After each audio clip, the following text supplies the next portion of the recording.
आईना ऑर्गेनाइजेशन के महमूदगंज स्थित कार्यालय में महिलाओं के साथ हो रहे अन्याय व दुष्कर्म को लेकर पत्रकार वार्ता के दौरान आईना प्रमुख सुमित स्वामी ने कहा कि हमारे देश में महिलाओं व बहनों के प्रति लापरवाह सरकार खामोश बैठी रहती है। हमारे देश में रोजाना दुष्कर्म, बलात्कार, अपहरण की घटना तेजी से फैलती चली जा रही है और हमारी सरकार खामोशी से बैठकर तमाशा देख रही है। सरकार के द्वारा हमेशा समाज का शोषण किया गया है। जिस तरह से सरकार से नोटबंदी को महत्व दिया और सर्जिकल निर्णय लिया, सरकार को सबसे पहले बाल दुष्कर्म, अपहरण, बलात्कार के ऊपर सर्जिकल निर्णय लेना चाहिए, जिस पर सरकार सर्जिकल निर्णय नहीं ले रही है और अपनी जाहिर करती है। जहां तक मुंबई पुलिस का बयान है कि साकिनाका में हुए दुष्कर्म में एक अपराधी को गिरफ्तार किया गया। यह मुंबई पुलिस के द्वारा सिर्फ लॉलीपॉप है, क्योंकि इसके पहले पालघर में हुए घटना पर पूरे सबूत होने के बावजूद भी आज तक कोई निर्णय नहीं निकल सका। तो कैसे आप मान सकते हैं कि जिस वीडियो फुटेज में कुछ दिखाई ना दे रहा हो, ऐसे में किसी एक अपराधी को गिरफ्तार किया गया है। हमारे देशवासियों को गुमराह करने के लिए महाराष्ट्र पुलिस के द्वारा ऐसे बयान दिए गए हैं कि आता हमारे भारत सरकार में यह निवेदन है कि राजनीतिकरण बंद करें और देश के भविष्य को ध्यान में रखते हुए ऐसे अपराधियों के खिलाफ सख्त सख्त कार्रवाई करें। ऐसे अपराधियों के प्राइवेट पार्ट काटकर, उनके हाथ पांव काटकर उन्हें जिंदा छोड़ दे, ताकि उन्हें दर्द का एहसास हो और दूसरों के लिए एक सबक बने।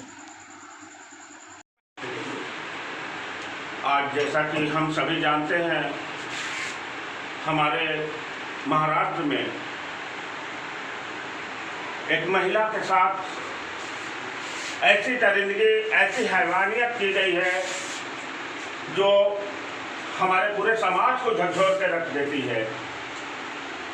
कहा जाता है कि महाराष्ट्र पुलिस जो है वो हैंडल कर लेती है, लेकिन हम आपके सामने कुछ और पॉइंट रखना चाहेंगे जो ये साबित कर देगा कि महाराष्ट्र पुलिस भी निकम्मी है।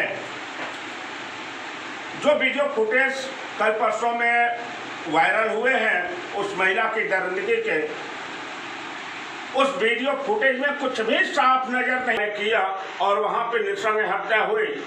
उस मैटर को आज तक हमारी पुलिस प्रशासन व्यवस्था ने हैंडल नहीं किया, आज तक वो केस सॉल्व नहीं हुआ। फिर ये कैसे हम मान लें कि जो साकिनाका में ये नृशंस और खौफनाक घटना घटी है, इसके जो अपराधी हैं उन्हें पुलिस वालों ने अरेस्ट किया।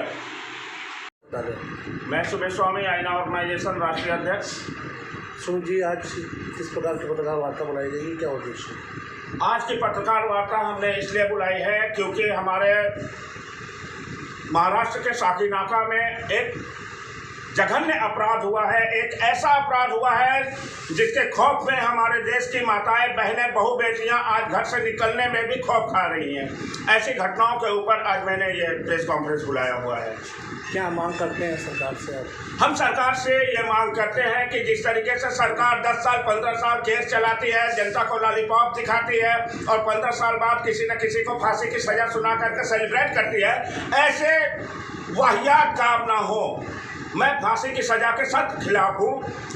हर ऐसे अपराधी के प्राइवेट पार्ट को काट देना चाहिए, उसके हाथ पांव काट करके उसे जिंदा छोड़ना चाहिए, ताकि उसे दर्द का एहसास हो। जिस तरीके से उस महिला को दर्द का एहसास हुआ था, इसे भी जीवन भर दर्द का एहसास होना चाहिए। जब तक ऐसे कड़े नियम नहीं बनाए जाएंगे तब तक ऐसे अपराध तेजी से पनपते चले जाएंगे, किसी भी प्रकार का कोई सुधार नहीं होगा। जिस तरीके की लापरवाही गवर्नमेंट हमारी कर रही है, ऐसी लापरवाही हमारे देश की जनता हरगिज बर्दाश्त नहीं करेगी। कहीं ऐसा वो दिन ना आ जाए कि जनता को खुद कानून हाथ में लेना पड़े।